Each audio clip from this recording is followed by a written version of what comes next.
Welcome to Faith in 5, a weekly video devotional designed to discuss practical spiritual concepts in 5 minutes or less. I'm your host, Mark Vandellen. You may have seen the social media trend that went around for a while that just said, my name is X, but they call me. And then there's a whole bunch of nicknames and things. People applied it to their pets. People applied it to, obviously, themselves. They applied it to their cars because for some reason people name their cars. And so my name is Mark, but people call me Dell. That was kind of a sports name that I was given, and then that lasted all through college. People actually thought my name was Dell Vandellen when I got to college. People call me Uncle Mark or Uncle Monkey, depending on which of my nieces and nephews is speaking and what age they are. What else do people call me? Marcus. I had a boss, and actually my pastor would call me Marcus, and then my father-in-law calls me Marcus. And all of those, to me, are all terms of endearment. They all are things I carry around with me where I know that I'm loved, I'm cared for. You can use all of those interchangeably. And oftentimes I joke that I've been called worse, right? I've been called dumb. I've been called immature. I have been called ugly. I've been called too skinny, too small. What else? Messy, I think. I mean, there's a lot of things. And the crazy thing is, yes, maybe some other people have called me those things, but I've called myself those things. I believe a lot of that about myself. And so I'm in this constant battle, and I think many of us are, between like who we actually are as like loved, cared for individuals, and then this other perception of selves that we just can't quite measure up. The parts of us that just fall short of where even just like baseline average, like below average is how we typically see ourselves. And so a lot has been made in the last several years of loving yourself, like self-care and kind of the tapes that play in our heads, the words we use to speak about ourselves. And a lot of times we kind of think that that's just this new age mumbo jumbo, whatever language you want to put to it. But actually it's faith-based. It's one of the best ways, I believe, that loving ourselves is one of the best ways that we can show that we love God.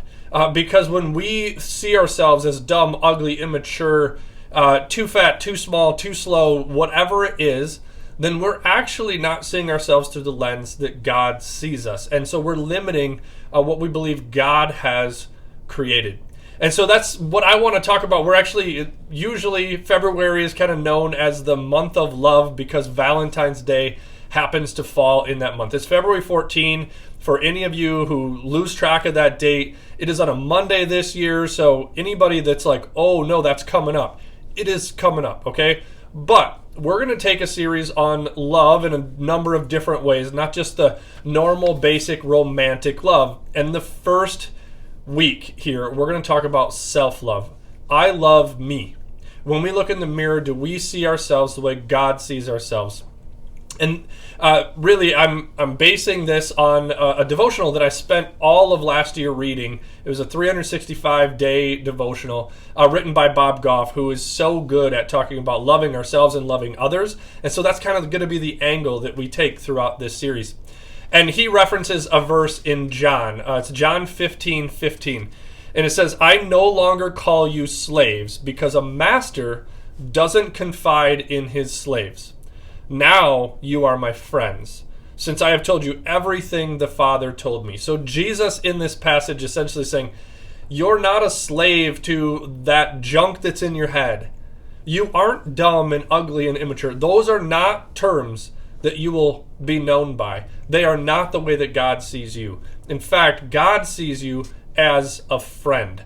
There's a number of other words that the Bible uses to describe us. Beloved is another one. Wonderful, wonderfully made. There's, good, like when God created us and it was good. You are mine. God sees us as his in terms of endearment, kind of like Marcus for me when maybe a father figure calls me that. You are my child. Like I see you through this unconditional love. And what would it look like in our faith, like to the rest of the world, if we saw ourselves, I'm not saying be selfish and self-absorbed, but if we saw ourselves the way that God saw us, that we labeled ourselves a friend of God, that Jesus brought us in, and Jesus came here because he loved us, because God loved us so much he wanted to live among us. He wanted to build the church among or upon us. He wanted other people to know God by the way that we treated them, by the way that we love ourselves. And we have to do that first before we can really give out and give that love away. And I love something that Bob Goff says in his devotional book about this subject. He says, we are loved, period. And he goes on to say, not just a little, not for just a little while, but from here to eternity and back. That is a lot of love. And so as you're thinking through, man, I really want to love people, I want to love God, and I wish that somebody loved me, start with yourself loving you. One of the best things you can do for your faith and to show God to others and show that love to others is to start with yourself.